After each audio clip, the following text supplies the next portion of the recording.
लेकिन मैं फारूक अब्दुल्ला साहब से पूछना चाहता हूं, आपने लोकतंत्र की बात की है।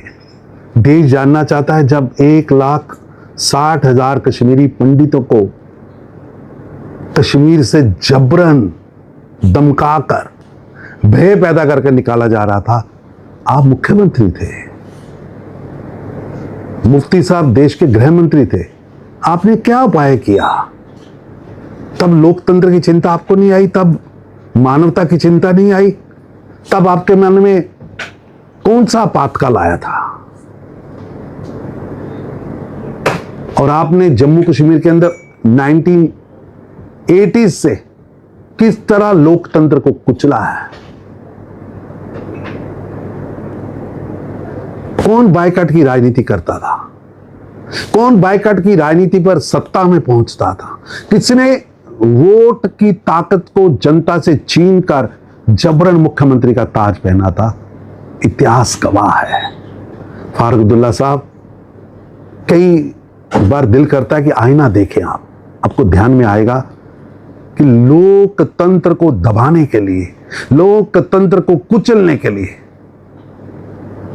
आपके नेतृत्व में नेशनल कॉन्फ्रेंस और कांग्रेस ने कितने पाप जम्मू कश्मीर में किए हैं, जिसका भार आने वाली जनरेशन हो रही है।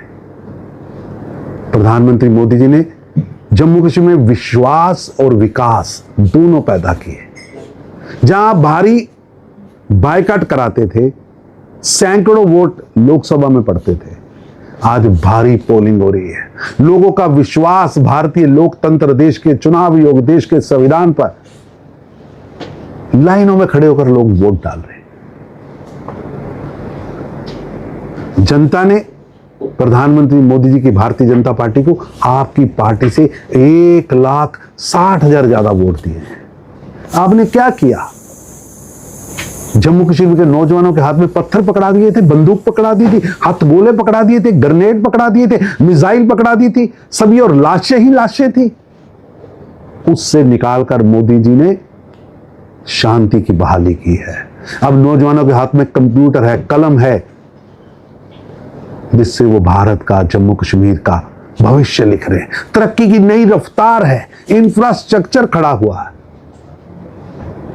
अब आपसे काम नहीं हो पा रहा, नाच ना जाने आंगन टेढ़ा। पूर्णतः सरकार है, सभी विभाग आपके पास है, पुलिस को छोड़कर। अपने मैनिफेस्टो को पूरा करने की बजाय, एक एक वादे को आगे बढ़ाने की बजाय अब बहाने ढूंढ रहे हैं। जब नेशनल कॉन्फ्रेंस ने विधानसभा के लिए पर्चा भरा था, तो जिन परिस्थितियों के लिए भरा था, जिन वादों के लिए भरा था, दोनों आपको भूल गए। मैं आपको याद कराना चाह रहा हूं, एक बार मैनिफेस्टो पढ़िए, फिर आपको लोकतंत्र समझ आएगा और याद आएगा, ध्यान आएगा कि नेशनल कॉन्फ्रेंस केवल आरोप की और बयानबाजी की राजनीति कर असल मुद्दों से ध्यान बटा रही है। सर, फारूक